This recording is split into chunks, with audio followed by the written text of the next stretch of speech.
Alléluia. Amen. Bonsoir à tous. Bonsoir à tous. serviteur. Bonsoir, bonsoir. Je suis content, très content d'être avec vous ce soir. Très content de pouvoir partager la parole de Dieu. Ça fait du bien. La parole de Dieu, vraiment, elle fait du bien. Elle fait du bien, elle restaure l'âme, elle relève celui qui est fatigué. Elle redonne de l'espoir, elle donne la vie. Vraiment, je bénis l'Éternel pour sa parole. De pouvoir la partager avec vous ce soir. Éternel, mon Dieu, merci pour ta parole qui nous fait du bien. Prions, Seigneur, que vraiment tu conduises toutes choses, comme l'ont prié mes frères, que tu sois présent ici. Que nos cœurs soient disposés pour recevoir ce que tu veux nous donner. Que ta volonté soit faite, Seigneur, durant ce moment que tu permets.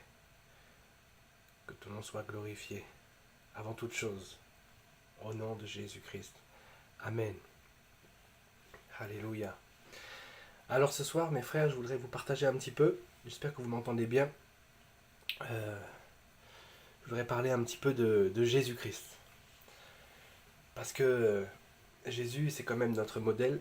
Et j'espère que vous n'êtes pas lassés de Jésus-Christ. J'espère que personne d'entre vous est fatigué de Jésus. J'espère que vous aimez Jésus, tous, autant que le premier jour. Et que vraiment, je répète, que personne est lassé de Jésus. Si quelqu'un est lassé de Jésus, vraiment, il faudrait qu'il se pose les bonnes questions pour pouvoir revenir dans le train. Parce que Jésus, vraiment, il est le héros. Il est le héros de notre histoire, en fait. C'est pas nous, les héros. C'est pas moi, le héros. C'est pas vous, c'est pas toi qui m'entends ce soir. C'est Jésus-Christ, le héros. C'est lui, le héros de toute cette histoire, en fait. Et c'est lui qui a créé toute cette histoire. Et cette histoire-là, c'est pour lui rendre gloire. Alors ce soir, je voudrais partager un peu de sa parole. Un petit endroit qui m'a beaucoup touché, que j'aime beaucoup lire, un passage des Écritures que j'aime beaucoup lire. De temps en temps, je le lis. Et vous savez, il y a des passages comme ça dans les Écritures, on les lit et puis on se dit, bon, ça je connais, j'ai déjà lu, je connais, alors je passe. Et puis des fois, on les lit un peu sans grande envie ou un peu comme quand on mange un plat qu'on mange souvent, ça devient fade. Mais au contraire, il y a des passages, on les lit et on a beau les lire, et ben on a toujours l'appétit pour ces passages. Je pense que vous me comprenez, ceux qui lisent la parole, ils me comprendront. Et vraiment, il y a un passage que j'aime beaucoup lire, et j'ai toujours aimé lire, et que je lisais même avant de suivre le Seigneur Jésus-Christ, de le connaître. Et j'aimais bien même lire ce passage avant, et il me parlait tout le temps. Donc j'aimerais partager sur ce petit passage. Alors c'est un petit passage, mais en même temps, on sait avec la parole de Dieu qu'avec peu de choses, au niveau de la lettre, on peut aller vraiment en profondeur des fois. Et j'aimerais vraiment développer sur quelques points avec le temps que j'ai. Donc, je ne sais pas combien de temps ça prendra, ce sera peut-être très court. Enfin, c'est le Seigneur qui va permettre. J'ai pas trop de plans. Mais voilà, je voulais juste faire parler mon cœur sur ce qu'il portait sur ce passage-là. Alors, je vais prendre la parole de Dieu. Donc on va lire dans le livre de Marc. Dans le livre de Marc au chapitre 12, versets de 13 à 14. Donc je vais lire. Alors, il est écrit, ils envoyèrent auprès de Jésus quelques-uns des pharisiens et des hérodiens, afin de le surprendre par ses propres paroles. Et ils vinrent lui dire, Maître, nous savons que tu es vrai et que tu ne t'inquiètes de personne, car tu ne regardes pas à l'apparence des hommes et tu enseignes la voie de Dieu selon la vérité. Ensuite, il cite quand même la question, est-il permis ou non de payer le tribut à César? Devons-nous payer ou ne pas payer? Alléluia. Alors j'ai pris Marc pour citer ce passage, on peut aussi le retrouver dans Matthieu et dans Luc, dans les évangiles. Donc c'est quand même un passage important qui revient souvent, qui a été raconté, qui donne témoignage à Jésus. C'est important quand même de le noter. Et ce passage-là, moi, il me donne, comment dire ça? Il me fait du bien. Quand je lis ça, moi, ça me fait du bien. Je vois en fait que ce passage-là, c'est, pour moi en tout cas, un des rares passages où on rend témoignage de qui est Jésus et de son comportement, de son caractère, de sa personnalité. Et ce qui est quand même fou dans cette histoire, c'est que là on voit que ceux qui rendent témoignage à Jésus, ce sont des pharisiens. Donc ce sont en fait des gens qui sont religieux et qui sont plongés dans l'hypocrisie. En tous les cas, ceux-ci, on sait que ils sont remplis d'hypocrisie parce que leur but, dans le contexte de ce passage, il est à noter qu'ils veulent tendre un piège au Seigneur et leur objectif, c'est de profiter donc de sa vérité, de sa sincérité, de sa droiture, de sa perfection, pour lui tendre un piège et pour obtenir de lui une sorte de passe-droit, une manière de le faire flancher dans leur piège. Donc ils veulent du mal au Seigneur, ils veulent même atteindre à sa vie, hein, l'Écriture témoigne de ça, qu'ils veulent le piéger pour le tuer, dans d'autres passages on le voit. Et donc ce sont des personnes, là on a des gens qui sont des menteurs et qui sont mauvais, mais avec leur bouche, ils rendent un témoignage à Jésus-Christ qui est magnifique. C'est-à-dire que, je ne sais pas, ceux qui lisent la parole de Dieu, mais vous me direz, vous me ferez un commentaire après si j'ai oublié quelque chose, mais moi, je vois très peu d'endroits où on rend témoignage à Jésus-Christ. Je parle du témoignage de son vivant, hein. Je ne parle pas du témoignage de Jésus après la crucifixion et son œuvre à la croix et ce qu'il a fait après. Et parce que ça, il y a beaucoup de témoignages dans les épîtres de l'œuvre de Christ, hein, les évangiles, etc. Mais là, je parle du témoignage de son vivant, du moment où il respire sur terre en tant qu'humain, en tant que Jésus, homme et Dieu incarné. Il y a très peu de passages où il y a un témoignage qui rend gloire en fait à Jésus-Christ. Et des hommes, on a peut-être un passage où on voit un militaire à un moment donné romain qui rend témoignage à Jésus en lui disant qu'il a quand même une autorité spirituelle, il rend témoignage de son autorité. On a un passage dans, avec Pierre, pareil, qui le reconnaît comme le Messie, donc il reconnaît encore son autorité, son identité même, là je dirais. On a plusieurs passages comme ça. On a un passage, encore une fois, c'est Pierre dans le bateau, par exemple, ça me vient là, qui rend témoignage du Seigneur sur sa sainteté, quand il dit que non, il est pécheur et que vraiment, que Jésus doit s'éloigner de lui d'une certaine manière parce qu'il reconnaît sa sainteté, il reconnaît qu'il est pécheur. Donc il y a des petits comme ça, des petits bribes, des petits passages, mais c'est voilà, c'est un élément à chaque fois, et on témoigne là petit à petit de Jésus. Mais là, sur ce passage qu'on vient de lire là, à l'instant, on voit qu'il y a quand même du poids, il y a quand même des phrases là, et en fait, il n'y a pas d'autre témoignage de qui est Jésus. Hein. On comprend qui est Jésus au travers des évangiles, avec sa manière d'interagir avec les hommes, mais je parle de un homme qui rend témoignage lui-même directement avec sa bouche, c'est rare, c'est assez rare, et moi je trouve que ce passage est magnifique, parce qu'en plus, donc je réitère, c'est quand même des gens qui veulent euh, le tromper, mais qui rendent un beau témoignage. Ça veut dire quoi? Ça veut dire qu'aussi, il faut faire attention, nous chrétiens, on a tendance à fermer les oreilles quand ce sont des païens ou des gens qui ne croient pas, ou des gens spirituellement bas, ou je ne sais pas comment dire. On méprise souvent les autres en fait, et on méprise ce que les autres peuvent nous dire. Or, justement, on voit là que ces gens-là, dans le texte qu'on vient de lire, ils disent la vérité. Mais tout ce qui est écrit là, et c'est vrai, hein. Je vais relire le passage à plusieurs reprises hein, pendant le message. Alors, il est marqué: Maître, nous savons que tu es vrai et que tu ne t'inquiètes de personne, car tu ne regardes pas à l'apparence des hommes et tu enseignes la voie de Dieu selon la vérité. Waouh! Alors là, vraiment, c'est beau. Hein.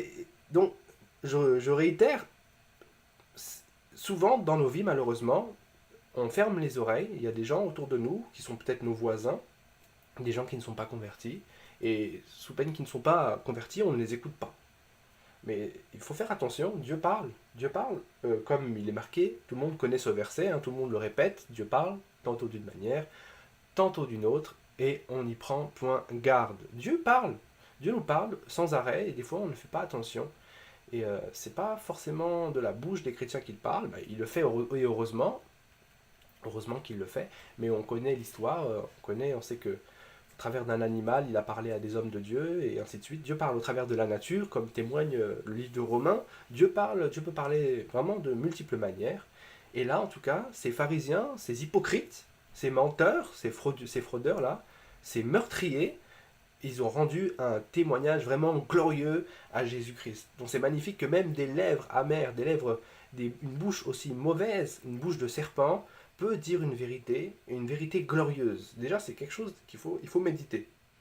C'est pas l'objet du message, mais je voulais quand même le noter, parce que ça en vaut la peine, c'est rare, c'est ces moments-là dans les Écritures où c'est aussi flagrant. Alors moi, ce qui me plaît beaucoup dans ce passage, je vais vraiment qu'on se concentre sur ce que j'ai lu.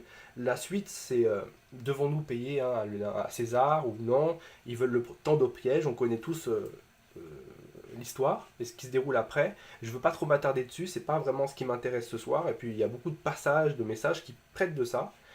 En tout cas, c'est pas ce dont je voulais parler ce soir. Je veux vraiment me focaliser sur le témoignage qu'il donne de Jésus-Christ là, parce que dans ce petit passage, il y a énormément de choses. Il y a vraiment des choses qui peuvent nous faire du bien et qui sont une ligne directrice, un modèle à suivre pour nous, les enfants de Dieu qui voulons vraiment marcher dans la vérité. Pour nous, les enfants de Dieu qui avons soif de Jésus-Christ et qui avons soif de lui ressembler. On a tous des problèmes, on est tous à notre niveau, on a tous nos challenges, on a tous nos erreurs, nos casseroles. Mais ceux qui désirent vraiment réellement servir le Seigneur, je trouve que c'est un passage encourageant pour cela. En tout cas, moi, c'est un passage qui m'encourage. Comme je l'ai dit, quand je lis ce passage, je ne suis jamais lassé. Parce que Jésus, c'est vraiment un modèle. Et on a plus que besoin de méditer sur qui il est. Comme il l'a dit, c'est notre modèle. Et c'est important des fois de regarder, pas important des fois, je dirais même souvent, tout le temps, même si parfois on oublie de regarder essentiellement à Jésus-Christ. Parce que la vie chrétienne sans Jésus-Christ, c'est une vie chrétienne qui n'a pas vraiment d'intérêt.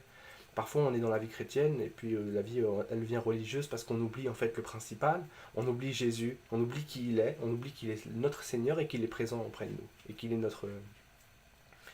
notre conseiller, qu'il est là, tout simplement. Donc, je voudrais qu'on se penche sur ce qui a été dit. Alors, je vais juste rapidement lire ce que j'ai listé.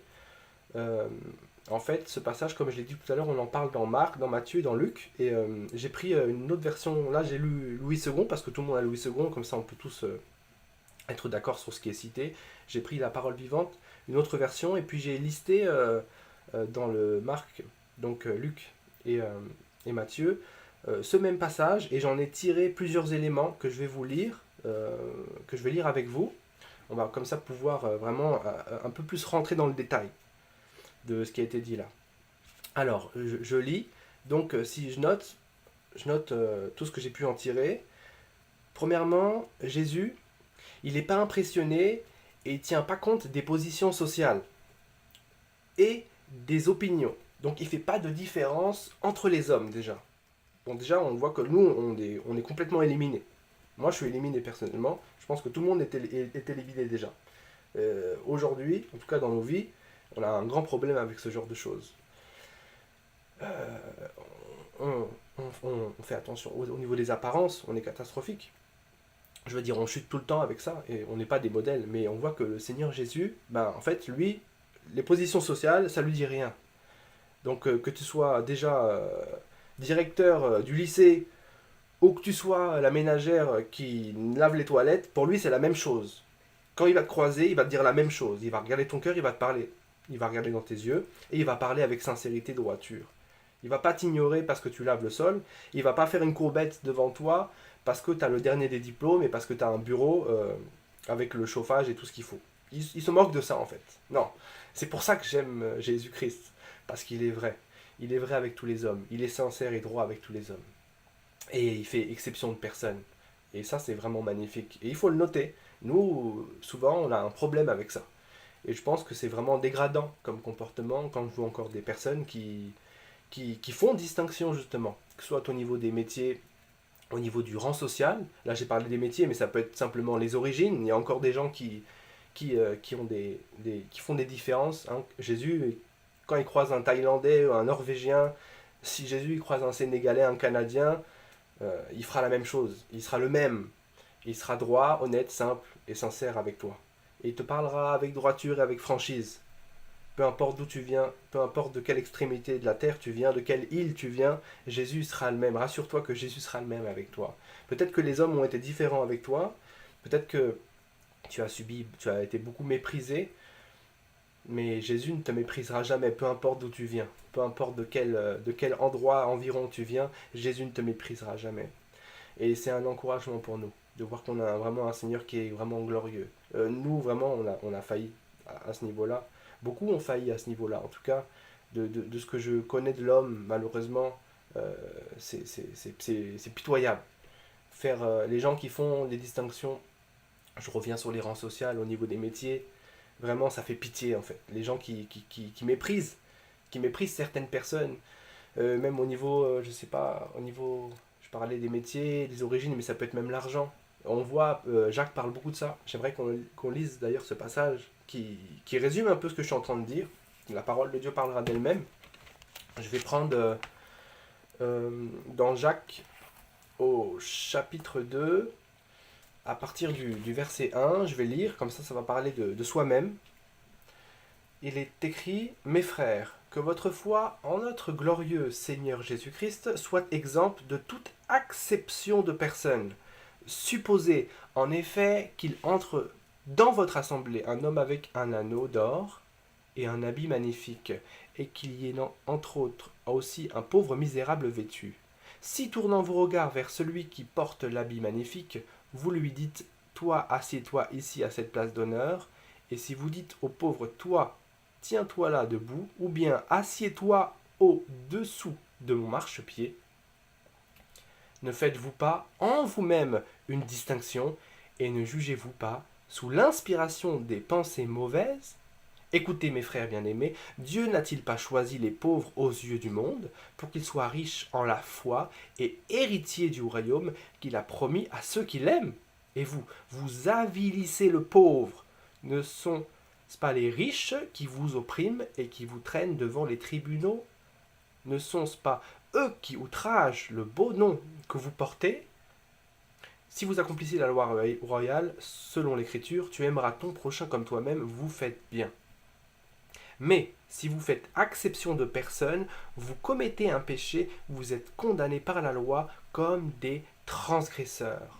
Car quiconque observe toute la loi, mais pêche contre un seul commandement, devient coupable de tous. Amen. Alors je vais mettre de côté la fin, qui est très intéressante, mais ce n'est pas le thème que je voulais extraire de ce passage, la loi, mais juste parler essentiellement du mépris des classes, du mépris des hommes. Là, en l'occurrence, Jacques, il parle du pauvre et du riche. Bon, c'est pas une mauvaise chose d'être riche, hein, c'est pas le point qui est pris ici. Il faut quand même prendre le contexte. Il faudrait lire plusieurs chapitres pour comprendre le contexte de ce passage. Mais si on va vite et on synthétise, là, il dit en fait que il faut pas mépriser les pauvres parce qu'ils sont pauvres, et il faut pas faire une distinction de classe, et il faut pas avoir un comportement différent. Et il faut faire attention avec ça. Parce que on chute souvent sur ce point, et c'est vraiment regrettable.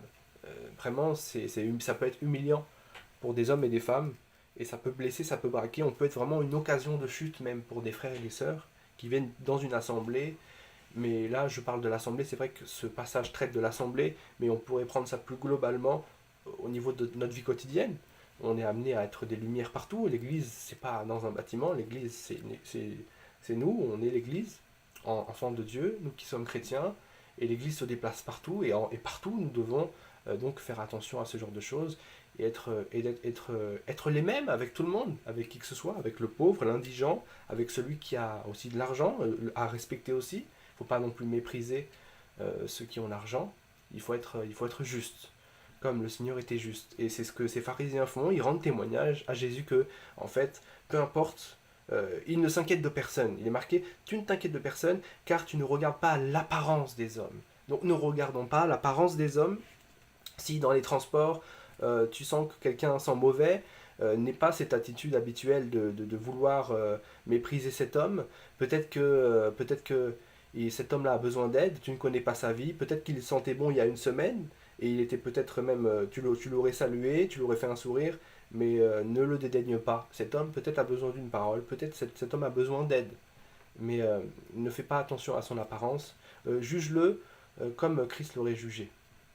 C'est-à-dire, quand je parle du jugement, je ne parle pas de la condamnation, mais de l'observance. La manière dont tu l'observes, la manière dont tu le vois, sois droit, sois sincère avec cet homme. C'est pas évident quand on a l'habitude, quand on est plongé en fait dans ce péché-là, de faire une distinction de classe, mais c'est ce que le Seigneur nous demande vraiment, si on veut être des témoins fiables, des témoins fidèles du Seigneur Jésus. Donc c'est un point vraiment important.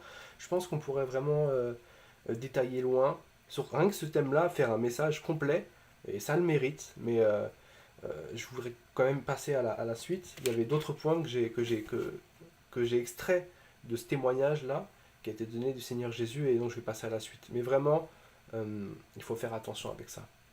Alors, il y a un autre point qui ressort, c'est le fait que le Seigneur Jésus-Christ est vrai. Alors, je vais reciter, et il est marqué de ce que j'ai tiré. Donc, le Seigneur Jésus, il est vrai, et il est droit dans ses paroles.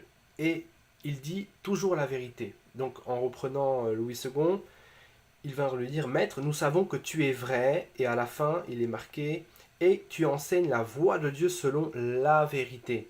Donc, il est vrai. Donc, en fait, ce sont des gens menteurs. Ils ont voulu prendre le Seigneur Jésus par ruse. Comment? Leur arme, c'était de comprendre que l'homme qu'ils ont devant eux, il est vrai, et on va le prendre comme ça, on va l'attraper comme ça. On va l'attraper parce qu'il est vrai. Et c'est comme ça qu'on va le faire tomber. Parce qu'il est vrai, il sera forcé de nous dire la vérité. Mais vous vous rendez compte de la méchanceté de ces hommes-là?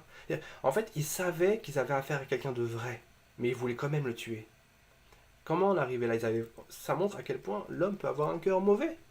Vous pouvez avoir en face de vous des gens, sachant que vous êtes dans la vérité, veulent quand même votre mort. C'est pour ça que des fois, il faut pas se justifier auprès des hommes. Il faut juste faire la mission que Dieu nous a demandé de faire. Il ne faut pas trop chercher à se défendre nous-mêmes, ou chercher à se justifier, ou chercher à être toujours compris des autres. Parce que le problème, c'est que même en ayant un bon témoignage, même en étant dans la vérité, vous serez méprisé des autres. Et il faut l'accepter rapidement. Parce que sinon, c'est un grand piège pour votre cœur, c'est un grand piège pour votre foi et votre marche. Sachez-le, mes frères. Donc là, on voit que ce sont des gens méchants. Ils savaient que le Seigneur était vrai, eux-mêmes le disent. Et c'est sur cette base qu'ils comptent piéger le Seigneur Jésus, sur sa piété, sur sa vérité, sur le fait qu'il soit digne, en fait, et respectable. Ce n'est pas une surprise, ça a déjà été fait dans le passé. On peut se rappeler un peu ce passage où Daniel à l'époque, quand il était à Babylone, sous le règne de Nebuchadnezzar, en fait, il était là-bas, et il avait pour habitude de prier à des heures régulières, et les gens qui lui voulaient du mal à cette époque-là, qui étaient donc méchants, hein, qui voulaient sa mort, ont décidé de le piéger sur la base du fait que ce soit un homme qui est pieux. Ils savaient que Daniel priait à des heures régulières, et c'est comme ça qu'ils ont réussi à le piéger. Bon, c'est pas le thème du message, mais ceux qui connaissent le passage, donc je pourrais peut-être citer les passages plus tard, mais en tous les cas, pour dire que vraiment, c'est pas nouveau. C'est pas nouveau que des gens méchants tentent d'attraper une personne honorable sous prétexte que justement elle est honorable, et c'est par ce biais-là qu'ils tentent de l'attraper. Donc ça montre vraiment la méchanceté du cœur de ces hommes. Mais encore une fois, ils sont méchants, mais ils disent la vérité. Hein, ils disent la vérité. Je vais relire encore une fois. Maître, nous savons que tu es vrai et que tu ne t'inquiètes de personne, car tu ne regardes pas à l'apparence des hommes et tu enseignes la voie de Dieu selon la vérité. Donc, comme je disais, Jésus est vrai. Et c'est pas juste qu'il dit la vérité, c'est qu'il est vrai en fait lui-même. C'était la vérité qui se baladait là. Ils ont rencontré la vérité. Ils ont parlé à la vérité en pleine rue comme ça. Il est vrai. Il dit pas juste la vérité. Et c'est un modèle pour nous. Et souvent, c'est ça notre problème, c'est que nous, on est faux. On est faux, on ment. Le mensonge aussi, c'est un grand problème dans la vie de beaucoup de chrétiens. Le compromis. Dans le mensonge, il y a du compromis. Vous voyez, Jésus, il ne s'est pas arrêté là, il est resté droit, il est resté fiable, il est resté fidèle. De la même manière que Daniel s'est fait attraper au final par ces gens qui étaient méchants. Il a continué à prier aux heures qu'il avait fixées lui-même. Il ne s'est pas dit, comme Maintenant, j'ai plus le droit de prier, je vais arrêter. Non, non, non, il a continué. Il s'est pas arrêté, il s'est pas compromis. Il s'est pas compromis, il n'a pas eu peur du monde, il n'a pas eu peur de la menace qui était sur lui. Et cette menace-là ne venait pas de Dieu, elle venait du diable. Et il ne s'est pas compromis, il est resté fidèle, et Dieu a vu sa fidélité, Dieu a vu ce qu'il y avait dans son cœur, et Dieu l'a protégé. On connaît la fin de l'histoire. Il est sorti de la cage au lion. Mais de la même manière, Jésus, lui, ne se compromet pas. Donc face à des gens, peu importe sur qui il tombera, Jésus, il ne s'est jamais compromis. Nous sommes des enfants de Dieu, et nous sommes appelés à marcher comme lui. Et donc, ne pas nous compromettre. Ne pas nous faire attraper par le mensonge, et que nos paroles ne nous amènent pas à nous compromettre nous-mêmes auprès soit de nos frères et sœurs, déjà, dans l'Église de Dieu, mais aussi au dehors, parce que nous sommes, encore une fois, je le répète, un témoignage pour les autres. Il faut vraiment faire attention avec ça, parce qu'il y a beaucoup de gens qui tombent dans le mensonge, et il y a eu beaucoup de vies qui ont été détruites par le mensonge. Vous savez comment ça marche, le mensonge, hein. On en pond un, et puis un deuxième, et puis un troisième, et puis il faut couvrir le mensonge, donc on en rajoute un pour couvrir le premier, et puis on en rajoute un, à la fin on arrive à 500 mensonges, c'est une pelote de laine, et puis on tire un fil, ça part dans tous les sens, et puis en fait c'est foutu. Donc il ne faut pas qu'il y ait de mensonge à la base. Le mensonge n'est pas le bienvenu dans nos vies. Vraiment, faisons attention. Il y avait aussi le dernier point sur lequel je m'arrêtais, et le plus important pour moi de ce message-là, de ce que je vais en tirer en tous les cas, c'est que donc Jésus il parle en toute franchise et avec sincérité. Comme j'ai dit, j'ai pris plusieurs versions, j'ai pris Luc, Matthieu et, euh, et, euh, Luc, Matthieu et Marc, pardon. Et quand j'ai lu dans Parole vivante, j'ai tiré certaines phrases, j'ai vu que dans d'autres versions, qu'il parle en toute franchise et en sincérité. Donc il est franc et sincère, peu importe la personne sur qui il va tomber. Il est aussi écrit que il ne s'inquiète pas de ce que les autres pensent de lui. Et il n'a peur de personne. Et voilà le grand problème des chrétiens. Voilà notre grand problème, voilà mon grand problème, voilà aujourd'hui le problème. Le problème de l'Église, en fait, de manière générale, je crois que le problème principal ne se situe pas dans le fait que nous mangions du porc ou nous ne mangions pas de porc. Je ne pense pas que le problème se situe dans le fait que nous devions nous rejoindre un samedi ou un dimanche, ou ce genre de choses, ou que nous devions observer telle fête, ou que nous devrions payer 10% ou 20% de nos impôts, bref, il y aurait beaucoup sur la liste de choses qui sont sujets de débat au sein de l'Église, au sein des croyants, des gens qui ont placé leur foi en Jésus-Christ. Je ne crois pas que le plus grand problème est là. Moi, je crois qu'il est juste ici, là, dans ce que je viens de lire. Il est écrit, car tu ne regardes pas l'apparence des hommes et tu enseignes la voie de Dieu selon la vérité. Il ne s'inquiétait de personne. Jésus-Christ, quand il arrivait devant un homme, il ne s'inquiétait de personne. Et nous, on se fabrique des vies, mes frères et sœurs. On se fabrique des vies. On se fabrique une apparence. On n'est pas vrai en face des autres. Et c'est là notre problème. Vous voyez comment Jésus était puissant? Bon, déjà, il est le Fils de Dieu, et il est parfait, il n'a pas péché. On sait qu'il est puissant en tant que tel. Mais dans son comportement, dans son caractère, il arrive en face de quelqu'un, il n'a pas peur de lui, il est sincère, il est franc, il est radical, et il est le même, il ne changera pas. Peu importe sur qui il tombera. Il ne sera pas impressionné par qui que ce soit. Il n'aura pas peur. Il n'aura pas honte de qui il est et de ce qu'il représente. Combien de fois nous avons honte? Combien de fois nous avons honte, nous, de la parole de Dieu? Combien de fois nous avons honte? Oh, mais si je fais telle chose, qu'est-ce que va penser ma voisine? Si je prie, etc., ou je fais telle chose, ou si je dis ça, qu'est-ce que va penser mon voisin?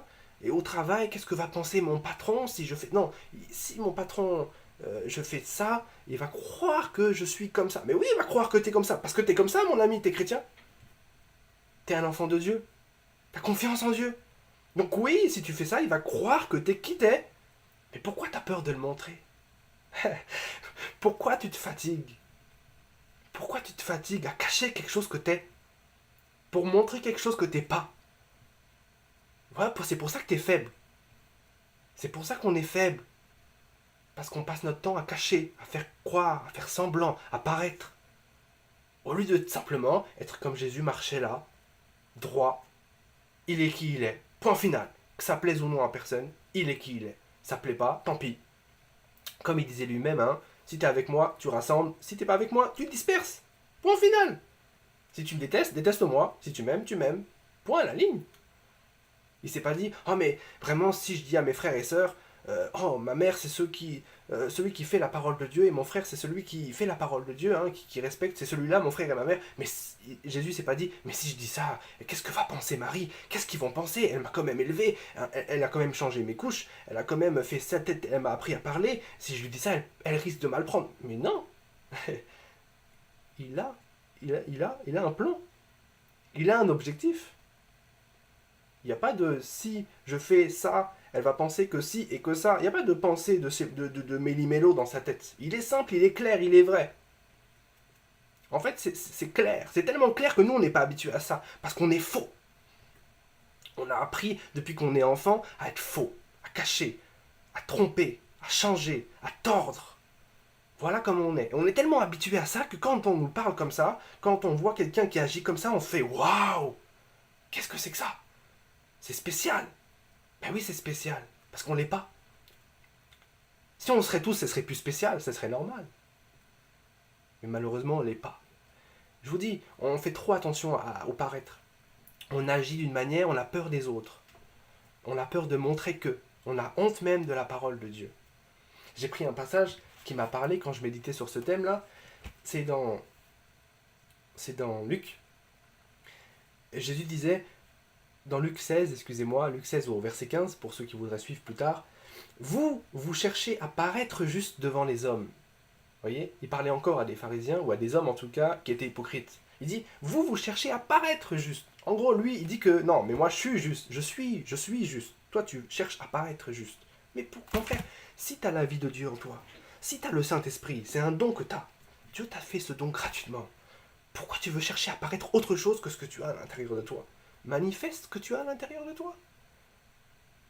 Pourquoi tu veux te fatiguer à faire semblant d'être quelqu'un d'autre que tu n'es pas? Ou sinon, c'est que tu l'es pas vraiment. Mais ça, c'est entre toi et Dieu. Je ne suis pas là pour te dire, tu es chrétien, tu ne l'es pas, tu as l'Esprit de Dieu, tu ne l'as pas. Ça, c'est pas mon travail à moi.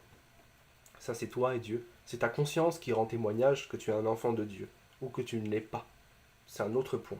Mais quand tu as traité ce point, si dans ce point, si la question posée, tu as répondu « Je suis un enfant de Dieu », ma conscience et l'Esprit de Dieu témoignent et attestent que je suis enfant de Dieu, alors pourquoi tu veux faire paraître aux hommes autour de toi autre chose que ce que tu es?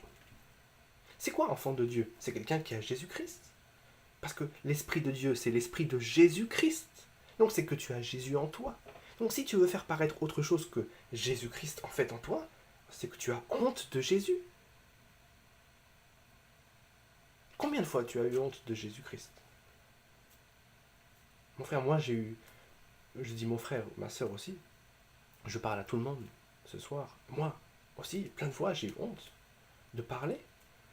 Plein de fois je me suis remis en question dans ma vie chrétienne. Et à chaque fois, j'ai essayé de comprendre ce qui n'allait pas dans ma vie pour voir et trancher et me rendre compte que non, là, Victor, j'ai été hypocrite. Là, Victor, tu as été hypocrite, tu as eu honte. Tu aurais dû parler à cette personne, etc., etc. Trop de fois, ça arrive. Et trop de fois, c'est arrivé. Et il ne faut pas que ça soit ainsi pour nous dans nos vies. Si on veut impacter les gens autour de nous, si on veut manifester la vie de Dieu, il est important d'être vrai. Il est important de ne pas avoir honte de qui on est. Si nous avons Jésus, c'est que, en fait, nous sommes enfants de Dieu. N'ayons pas honte de cette vie. Manifestons-la. Ne dis pas, mon frère, ma soeur, dans ta tête, en toi-même, dans ton raisonnement, si je fais telle chose ou si je dis telle chose, mais on va croire que, on va penser que. Quand tu as ce genre de raisonnement, sache que tu t'es trompé. Tu es dans l'hypocrisie, tu es dans l'erreur. Tu es un menteur. Tu mens. Peut-être que tu te mens à toi-même. Des fois, on ne se rend même pas compte qu'on est menteur. Certains sont menteurs même inconscients. Ils vivent même là-dedans. Vous voyez? Mais pourtant, le Seigneur nous le dit. Le Seigneur est clair avec ça. Je vais vous lire un passage. On le connaît, mais c'est important. Peut-être ça va faire du bien à certains de le réentendre. Dans Luc, au chapitre 9, verset 26, il est écrit « Car quiconque, donc tout le monde, hein, chrétien ou pas chrétien, tout le monde, quiconque, aura honte de moi et de mes paroles, le Fils de l'homme aura honte de lui quand il viendra dans sa gloire et dans celle du Père et des saints anges. » Waouh! Donc Jésus reviendra un jour, dans sa gloire. Et on chante ça. On fait des chants avec ça. Que Jésus revienne, on prie que Jésus revienne, tout ça, on le croit. Mais il va revenir. Et qu'est-ce qu'il nous dit là? Il nous dit que quiconque, donc toi, mon frère, ma soeur, toi inconnu, qui écoute ce message, sache que si tu as eu honte de Jésus, lui aussi, il te rejettera. Si tu as eu honte de lui, c'est quoi avoir honte de lui? Mais lui, il est qui? Il est toi, il est en toi, c'est ton identité, c'est toi. Pas toi en tant que personne, mais il est Christ et il vit en toi, comme on l'a vu, par son esprit, c'est ton identité. Ton identité, c'est Christ. Si ton identité, c'est Christ, et que tu as honte de ton identité, c'est que tu as honte de lui, parce que il est la parole de Dieu. Donc si tu as honte de la parole de Dieu autour de toi, si tu as honte de Jésus-Christ, tu as honte de qui tu es. Donc tu as honte de lui, donc sache qu'à la fin, il te rejettera. Et c'est pas moi qui l'invente, c'est marqué, je répète, dans Luc, chapitre 9, verset 26. La parole est très claire, c'est marqué quiconque. Comme ça, vraiment, c'est clair pour tout le monde. On est tous dans le même sac.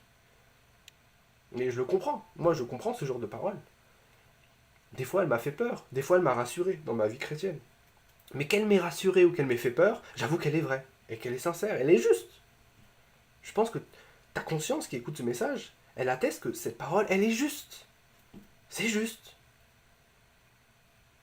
Et c'est grave, parce qu'il y a beaucoup de gens qui chutent à cause de ce genre de paroles. Il y a beaucoup de gens, à cause de la honte, à cause du fait d'avoir peur de confesser Christ, je parle de manière générale, dans leur vie, alors ils tombent. Regardez, nous avons un autre passage dans le livre de Jean, chapitre 12, verset 42. Il est écrit « Cependant, même parmi les chefs, plusieurs crurent en lui, mais à cause des pharisiens, ils n'en faisaient pas l'aveu, dans la crainte d'être exclus de la synagogue. » Donc là, on a des gens qui croient en Jésus, ils ont cru en lui, hein. C'est marqué plusieurs crurent en lui. Ils ont cru. Mais, à cause des pharisiens, là, ils avaient peur d'être exclus de la synagogue.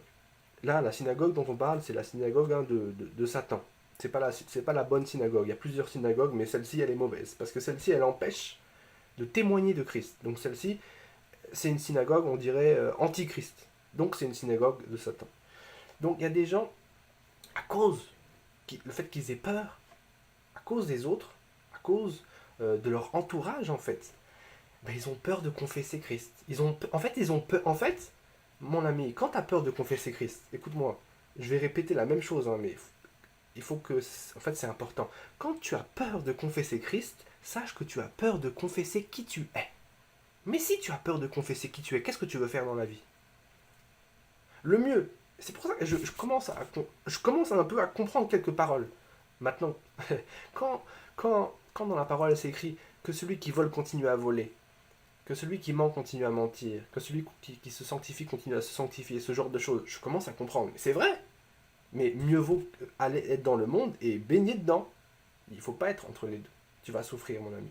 Si tu es entre les deux, si tu veux te baigner dans la boue et en même temps bénéficier de la grâce de Dieu, sache, tu vas souffrir. Et tu seras vomi. Tu seras vomi. Tu seras vomi. Mieux vaut être froid. Ou chaud. Mais froid, c'est quand même déjà mieux. Quand t'es froid, au moins tu sais que t'as froid. Tu sais qu'il y a problème. Tu sais qu'il y a urgence. Donc tu peux revenir dans la chaleur. Parce que t'as froid. Mais quelqu'un qui est tiède, c'est dangereux. Le Seigneur te vomira. le Seigneur me vomira aussi si j'ai honte de lui. Moi qui te parle, le Seigneur me vomira si j'ai honte de sa parole devant les hommes. Ce message est pour tout le monde. Ce message est pour tout le monde. Mon frère, ma sœur, qu'il n'en soit pas ainsi pour toi, n'aie pas honte d'être qui tu es. Comment tu veux te lever demain? Si tu as un projet que le Seigneur t'a mis à cœur, j'entends bien. Si tu as une mission particulière que le Seigneur a mis dans ton cœur, si tu as honte d'être qui tu es, comment tu vas faire? Mais tu vas te lever, le diable va dire, toi, qui es-tu pour te lever? Le diable va te le dire, toi, t'es qui toi? Et il faudra lui répondre. Il faudra lui dire qui tu es. Mais si tu as honte devant les hommes d'être qui tu es, qu'est-ce que tu vas faire? Comment tu vas avancer? Comment tu vas faire ce auquel Dieu t'a appelé ici-bas à faire? Et il a des plans pour toi, il a des projets de paix, c'est vrai. Il a des projets, il a des plans pour toi. Il a des promesses pour toi. Tu le sais ça déjà. Tu le sais toi qui m'écoutes. Mais c'est pas suffisant. Il faut que tu les mènes à bien. Et si tu as honte de lui, comment tu vas faire? Je vais vous dire une chose. Moi, ça c'est ce que je pense. C'est pas écrit dans la parole de Dieu. C'est pas écrit noir sur blanc. Il n'y a pas un verset qui le dit. Mais moi, ce que je pense, c'est qu'une personne qui n'a pas honte de Dieu, qui n'a pas honte d'être qui il est, et qui commence vraiment à le comprendre, qu'à tout moment, il doit être droit, juste, vrai, et il doit témoigner de son identité partout, et librement, c'est quelqu'un qui est, pour moi, qui devient comme une personne inarrêtable. C'est-à-dire, le diable, là, quand il voit une personne comme ça, il commence à se dire, oula, il y a un problème. On a un problème, alpha, on a un problème. Et à telle personne là, lui il commence à être chaud. Il commence à dire qui il est et il n'a pas peur de qui il est. Avant, il avait peur de l'apparence, il avait peur de l'image qu'il donnait des hommes. Mais maintenant, il n'a plus peur de l'image qu'il a des hommes. Vous voyez comment on a peur de l'image? L'image qu'on veut donner aux hommes. On veut donner une image aux autres. Et on est emprisonné dedans. On est prisonnier du fait qu'on veut paraître telle chose, telle chose, telle chose, telle chose à l'autre. Donc on est en prison. Moi aussi je suis en prison. Je vous avoue que je suis dans cette prison aussi. Mais je vous avoue une chose, c'est que je commence à voir les barreaux. Je commence à voir les barreaux de cette prison-là. J'ai vu les barreaux. Il n'y a pas longtemps, j'ai vu ces barreaux-là. J'ai vu les barreaux. Avant, je ne voyais pas les barreaux. J'étais dans la prison, je ne voyais même pas les barreaux. C'était chaud. C'était les ténèbres, quoi. Si vous voyez ce que je veux dire. Mais là, mes amis, je vois les barreaux. Les barreaux de l'apparence. Ça, c'est la prison la plus solide qui soit. Mais si tu sors de cette prison, si tu n'as plus peur des autres, si tu n'as plus peur de qui tu es, et de montrer au monde entier qui tu es, c'est terminé. Tu seras inarrêtable. Tu seras inarrêtable. Tu seras fou pour Dieu, mais tu seras inarrêtable. Car je n'ai pas honte de l'évangile. Car je n'ai pas honte de l'évangile. Alléluia. C'est une folie pour celui qui périt. Mais c'est une puissance de Dieu pour quiconque croit. Il faut choisir, mon ami. Sois fou pour Dieu ou plonge dans le monde. Et ne sois pas entre les deux. Ne sois pas entre les deux. Il y a un danger. Voilà vraiment en peu de phrases, je crois que les pharisiens, ils ont rendu gloire à Jésus-Christ. Ce témoignage est magnifique. Et comme je disais au début du message, il y a peu de passages où on voit vraiment des hommes vivants témoigner de Jésus vivant de telle manière. En tout cas, moi, c'est un passage qui me bénit. Et il y a extrêmement de choses à l'intérieur. Je pense qu'on pourrait développer encore plus sur l'apparence et sur le fait de paraître, à quel point c'est un piège. Il y a tous ces passages où on voit dans les actes où, par exemple, Paul, qui reprend publiquement Pierre, parce que un temps soit peu, et à un moment donné, il mange avec les non-juifs, et puis les juifs arrivent, et puis il se met à l'écart, et puis là, Paul le reprend publiquement, et lui dit qu'il est hypocrite. Vous voyez, là, il était dans les apparences, il était dans la prison. Et Paul lui a dit, attention Pierre, tu es dans la prison, tu n'es plus puissant, tu es hypocrite. Mais pas méchamment pour qu'il revienne. Et Pierre a reconnu. Donc là, on voit que cet homme-là, le grand apôtre Pierre, il était dans la prison de l'apparence. Il voulait paraître devant les juifs, etc. etc. Là, on est dans les classes. On est dans le rapport des classes qu'on dénonçait au début. ce que Jacques dénonce. Le fait de, voilà, ne pas faire de distinction sociale. Là, c'était pas au niveau social à proprement parler, c'était bon, au niveau religieux, c'était des rites, mais peu importe, c'est le même thème. Avec le bon sens, c'est le même thème. Donc il y a plein comme ça de moments où l'homme peut faillir à ce niveau-là.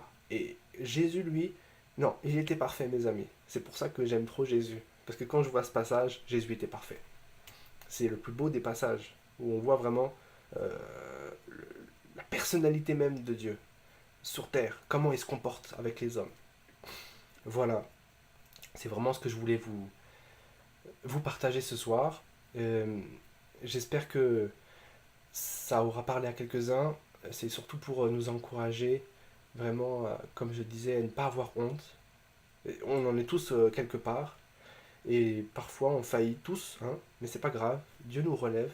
Quand on reconnaît nos torts, quand on reconnaît nos limites, il suffit de demander à Dieu. Si tu es dans ce qui tu es, si tu es fatigué par les apparences, si tu es fatigué de paraître aux autres, peut-être même que tu es fatigué, tu parais, peut-être c'est même à ta femme, tu sais même à ta propre femme tu peux paraître. Là je parlais des voisins, de la voisine, du patron, du frère de l'église, je sais pas, mais même à ta femme tu peux t'imaginer des... Tu es peut-être dans une galaxie, elle est dans une autre galaxie, vous êtes dans deux galaxies différentes. Et c'est le cosmos, c'est intergalactique en fait votre maison. Pourtant il y a une seule vérité, il y a une seule planète, c'est Jésus. Mais vous, chacun a sa galaxie. Et des fois, les planètes, elles se croisent comme ça, il y a un petit croisement, vous vous comprenez, mais après, ça tourne, ça tourne, ça tourne. Et c'est ça le problème. Vous n'êtes même pas branchés au même point. Vous êtes dans l'apparence. Vous voulez faire paraître. Et vous avez des mentalités, chacun dans ses pensées, chacun sa mentalité, et vous faites semblant que à votre femme ou à votre mari, toi, femme, peut-être même à ton mari, tu fais semblant. Il y a certaines choses que tu fais même que tu dis, c'est pour faire semblant. C'est même pas vrai. Au fond, tu sais que c'est pas vrai. Au fond, tu mens. Tu lui mens en fait. Tu fais des choses pour paraître, pour faire semblant. Et des fois, tu le sais très bien dans ta tête. Hein. Tu le sais, t'es une enfant de Dieu. Ta conscience te le dit. Tu sais que tu fais semblant. Tu sais que tu fais semblant quand tu fais ça. Mais tu le fais quand même. Ça, c'est les apparences. Ça fait pitié. En fait, ça fait pitié. Ça fait vraiment pitié. Et ça te fatigue. Et ça te fatigue beaucoup. Mais ça peut s'arrêter. Ça peut s'arrêter. Avec Dieu, tout est possible. Avec Dieu, vraiment, tout est possible. C'est une des prisons les plus puissantes. Mais si ce serait qu'avec notre force, avec notre volonté, vraiment, moi je vous dirais, on est foutu. Avec cette histoire d'apparence, on est foutu. Parce que depuis que l'homme est l'homme, depuis quand on voit l'histoire de l'humanité, le problème c'est toujours les apparences. On veut toujours paraître ci et ça. Et regardez tous les problèmes avec les hommes, même le racisme. Là, je ne vais même pas rentrer là-dedans dans le message, mais quand on regarde le racisme même, c'est même au cœur de ce message-là. Vous voyez, la prison comme elle est solide. Ça, le racisme, c'est un des barreaux de la prison que je suis en train de décrire. Et c'est qui a créé cette prison? C'est qui l'a créé cette prison?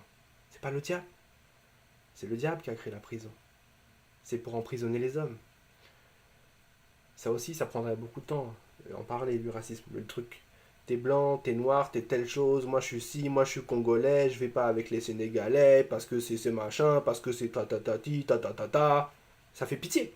En fait, ça fait pitié. En fait, t'es blanc, t'es jaune, t'es chinois, t'es je sais pas quoi, mais ton esprit, ton âme, elle est de quelle couleur? Mon ami, ton esprit, il est de quelle couleur? Il est noir, il est jaune, ton esprit. Est-ce qu'il est jaune, ton esprit? Est-ce qu'il est violet? Mais réveille-toi.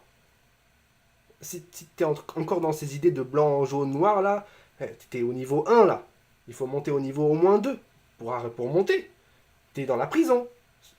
Ça, c'est un barreau aussi. Fais attention. Ça a créé des morts. Regardez le nombre de morts. Quand on regarde l'histoire de l'humanité, là, le nombre de morts, le nombre de guerres à cause de ces conneries. À cause de ces bêtises. De couleurs, de machins, de trucs. Ça fait pitié. On se fait avoir bêtement. Le diable, il s'amuse. Il voit qu'on est bête, en fait. Il voit que ça marche. Donc il continue. Oh, voilà. Ça, vraiment, on pourrait aussi faire un long message avec cette histoire. Un grand message.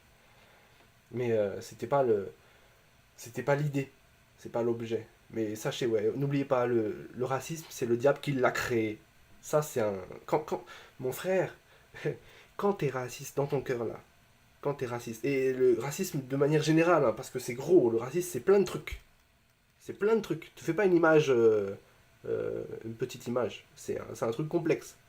Sache que quand tu es raciste dans ton cœur, sache que en fait, tu es en train de raisonner comme le diable. Point final. Quand tu es raciste, tu es en train d'écouter le père, le diable. C'est plus Dieu ton père à ce moment-là, parce que Dieu, il n'a pas créé le racisme. Dieu, il n'est pas là pour séparer les hommes. Dieu, il a uni tous les hommes en Christ. Il a détruit le mur de l'inimitié pour réunir tous les hommes en Christ Jésus-Christ. Jésus, il est là pour réunir les hommes, pas pour les diviser. Certes, il amène l'épée, mais l'épée qu'il amène, elle n'est pas là pour diviser les hommes. Elle est là pour les unir spirituellement. Il y a des divisions charnelles, c'est vrai, qui sont obligatoires. Comme il dit, hein, il y aura toujours des causes de chute, et c'est obligatoire qu'il y en ait. Mais il n'est pas là pour nous diviser spirituellement. Il est là pour nous unir en lui, en Christ, dans son Église. Mais ça, c'est encore une fois, c'est un long sujet. Mais c'était juste une petite aparté. Je profite de ce message pour en toucher un bout. Voilà mes frères, vraiment, mes frères et sœurs, je prie que si le Seigneur vous a touché, ben, que vous puissiez juste prier simplement. Sachez, vraiment, c'est pour vous encourager tous. On a tous ce même problème. C'est moi qui parle, mais on est tous des hommes et on a tous ce problème-là, de l'apparence. Et ça nous pollue, ça nous fatigue extrêmement. Mais je pense que le Seigneur est capable, il est tout-puissant, il peut nous délivrer. Il peut nous libérer de ce problème-là.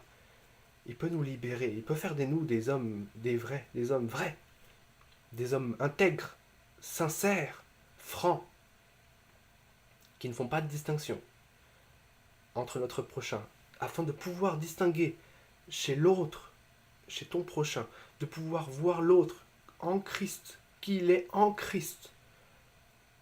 Comme ça, tu regarderas ton frère et ta sœur, mais avec l'identité qu'il a en Christ, non pas son identité charnelle. Et tu deviendras un homme spirituel, tes yeux vont s'ouvrir et tu verras les choses différemment. Moi aussi, j'ai des progrès à faire. Et ce message, il est pour tout le monde, je le répète encore une fois. C'est pas grave. Quitte à répéter, c'est pas grave. Quitte à répéter, c'est pas grave. Tant que ça rentre, c'est important. Qu'au moins je sois bien compris ce soir. C'est le principal pour moi, être compris. Que tu te sois d'accord ou pas, ça m'est égal. Mais au moins que tu m'aies compris. Voilà, c'est tout ce que je voulais. Non, mes frères et sœurs, soyez bénis. Merci pour votre écoute en tout cas. Et j'espère que le Seigneur vous aura fait du bien au travers de ce message. Soyez bénis. Amen.